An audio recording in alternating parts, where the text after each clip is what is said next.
अस्सलाम वालेकुम नाज़रीन, मां आहियां शुएब अली उमरानी ऐं तव्हां ॾिसी रहिया आहियो BR टाइम न्यूज़। सभ खां पहिरियां शामिल कंदासीं हीअ रिपोर्ट। हिकु शख़्स जेल में सड़ंदो रहे थो, ॿियो वरी सियासी असर सबबि सभई सहूलियतूं हासिल करे वठे थो। ख़ुर्शीद शाह जो सब जेल में रहणु असांजे निज़ाम लाइ सवालिया निशान आहे। सिंध हाई कोर्ट आमदनीअ खां वधीक असासन वारे रेफरेंस में पीपल्स पार्टी अॻुवाण ख़ुर्शीद शाह जी ज़मानत वारी दरख़्वास्त हिकु भेरो ॿीहर रद्द करे छॾी। सखर जी एहतिसाब अदालत खे केस जो फ़ैसिलो जल्द करण जो हुकुम। कराची में कोरोना जी गिणती जोगी सूरत हाल मस्बत केसेस जी शरह 26% खां बि वधी वई। ओभर ज़िले अंदरि सभ खां वधीक शरह 33% रिकॉर्ड। केसेस में ख़तरनाक हद ताईं वाध खां पोइ सिंध हुकूमत शाम 6 वॻे खां पोइ कोरोना पाबंदियूं मुकमिल अमल कराइण ऐं ट्यूशन सेंटर फौरी बंदि करण लाइ हुकुम ॾेई छॾियो। फवाद चौधरीअ चयो आहे त इलेक्शन कमीशन जे मेंबर्स जी मुक़ररीअ बाबति हुकूमत ऐं अपोज़िशन विच में डेडलॉक न आहे। वज़ीर आज़म आइन मूजिबि अपोज़िशन लीडर खां राय वठंदो।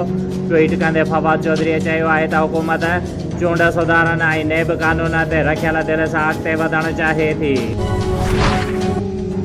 सूबाई वज़ीर इम्तियाज़ शेख चयो आहे त सिंध ते कब्ज़े करण जी साज़िश ॿिलीअ जे ख्वाब में छीछड़े बराबरि आहे।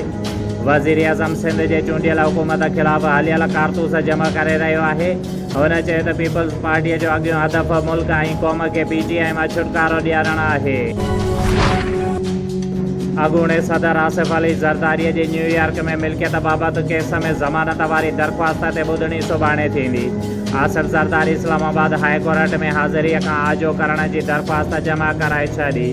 दरख़्वास्त में गॾु मेडिकल रिपोर्ट बि अदालत में जमा कराई वई। वफ़ाक़ी काबीना जो इजलास वज़ीर आज़म इमरान खान जी सदारत हेठि जारी। 20 नुकाती एजेंडा ते गौर कयो वेंदो। ज़रियनि मूजिबि जापान तरफ़ां अतियो कयल 4 एम्बुलेंस बि आणण जी मंज़ूरी ॾिनी वेंदी। ECC ऐं तवानाई बाबति काबीना कमेटीअ जे फ़ैसिलनि जी मंज़ूरी ॾियण जोॻो इम्कान। नुशरफ फ़िरोज़ जे ख़ानज़ादा पाड़े में क़यूम ख़ानज़ादा जी घरवारी तलाक वठी घर छॾे वई। क़यूम ख़ानज़ादा दिलबर्दाश्त थी छितिजे बिजली वारे पखे में फाहो खाई पंहिंजी ज़िंदगीअ जो अंत आणे छॾियो।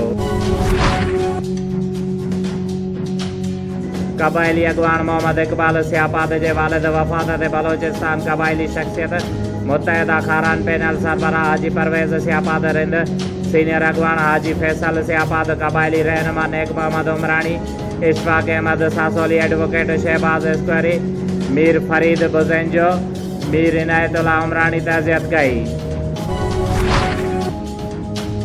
Deputy commissioner Shaheed Benazirabad Abrar Ahmed Jafar district health office Nawabshah में क़ाइमु कयल vaccination data entry computer room ऐं स्टोर रूम जो दौरो करे सूरत हाल जो जाइज़ो वरितो।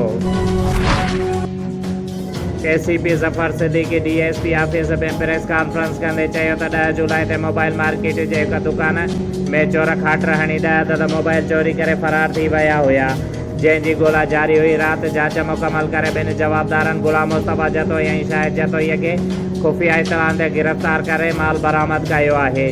ASP वधीक चयो त जॾहिं DIG इरफान बलोच आयो त उन जी ख़ासि हिदायतुनि ते नवाबशाह में थींदड़ हर ग़लति कमनि खे ख़तमु कंदासीं। याम नवाज़ अलीअ जे देह 66 चमड़ाऊ जे रहवासी पीरसन अली ख़ान मक्सी पंहिंजे घरवारी गुडी ऐं मासूम वारड़नि रियाज़ अली, अयाज़ सजात ऐं चाहत सां गॾु ज़मीन ते कब्ज़े ख़िलाफ़ नवाबशाह प्रेस क्लब ॿाहिरां एहतिजाजी मुज़ाहिरो कंदे दाहींदे चयो आहे त मुंहिंजे वालिद लाल मोहम्मद मक्सीअ जी 81 एकड़ 37 घंटा ज़मीन आहे, जंहिं 1999 में सलीमुल्ला जाफ़र, अब्दुल करीम, नेक मोहम्मद, शौकत अली, झंडू ख़ान, सादिक, मीर ख़ान, जमाली, अशरफ जमाली ऐं ॿियनि खे मकाते ते ॾिनी हुई। जॾहिं त मज़कूरा बासर मुंहिंजे वालिद जी वफ़ात खां पोइ ज़मीन ते कब्ज़ो कयो वेठा आहिनि, जंहिं ते उन्हनि इंसाफ़ जी घुर कई। शुएब अली उमराणीअ खे ॾींदा इजाज़त। वधीक ख़बरुनि ऐं अपडेट्स लाइ ॾिसंदा रहो BR टाइम न्यूज़।